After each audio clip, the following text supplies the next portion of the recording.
ৰঙানদীত এতিয়া কেৱল বিহুৰ পৰিৱেশ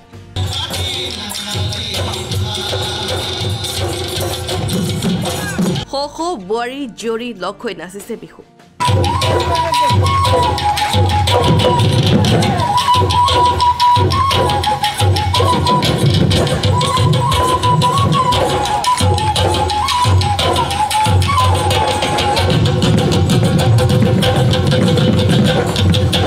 ৰঙানদী কেন্দ্ৰীয় ৰঙালী মহোৎসৱৰ আয়োজন এয়া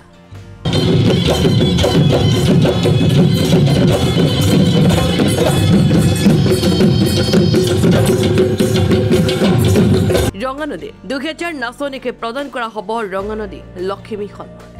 ইয়াত যিসকল 2000 নাচনীয়ে নাচিব তেওঁলোকক আচলতে আমি ৰঙানদীৰ লক্ষ্মী নামেৰে আমি নামাকৰণ কৰিছোঁ যাতে ৰঙানদীৰ তেওঁলোক মানে লক্ষ্মী আচলতে ৰঙালী তেওঁলোকৰ গৌৰৱ সেয়া আমি তেওঁলোকক এটা মানে নামাকৰণ কৰিছোঁ লালুক নাবৈচা সোণাপুৰৰ মহিলা আৰু যুৱতীসকলে একে লগ হৈ চলাইছে বিহুৰ অনুশীলন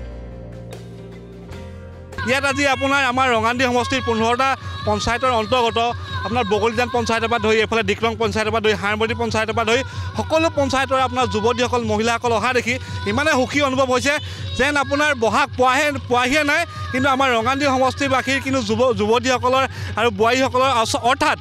ৰঙানদীৰ লক্ষ্মীসকলৰ কিন্তু বিহু লাগিলেই ডিৱাই বিঘুৰাণী খ্যাত মণিকাঞ্চন কৰে প্ৰশিক্ষণ প্ৰদান কৰিছে 2000 নাচনী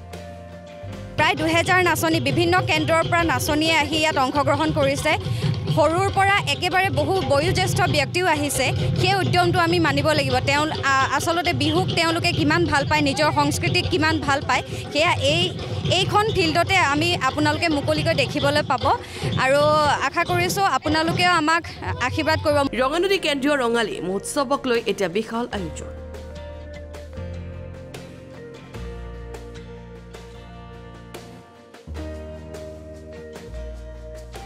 আজি ৰঙানদী সমষ্টিৰ যুৱ নেতা ঋষিৰাজ হাজৰিকাই অনুশীলনস্থলীত উপস্থিত হৈ মত বিনিময় কৰে নাচনী আৰু প্ৰশিক্ষকসকলৰ সৈতে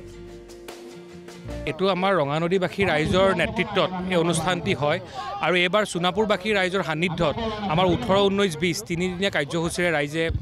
ৰঙানদী কেন্দ্ৰীয় ৰঙালী মহোৎসৱ আয়োজন কৰিছে আজি ৰাইজৰ নিমন্ত্ৰণ মৰ্মে আজি ৰাইজৰ মাজলৈ আহি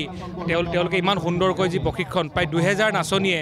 এই বিহুত অংশগ্ৰহণ কৰিছে মই তেওঁলোকৰ মনৰ বতৰ খবৰ ল'বৰ কাৰণে আহিলোঁ সঁচাই আনন্দিত হৈছোঁ যে ৰঙানদীৰ দৰে এটি ভিতৰুৱা অঞ্চলত 2000 গৰাকী নাচনী ওলাই আহিছে আৰু জনগোষ্ঠীয় 500 প্ৰায় 2500 নাচনীয়ে বিহু নাচিবলৈ ওলাই আহিছে এইটো আমাৰ কাৰণে গৌৰৱৰ বিষয় আৰু আমি বুজিব পাৰিছোঁ অহা 18 তাৰিখে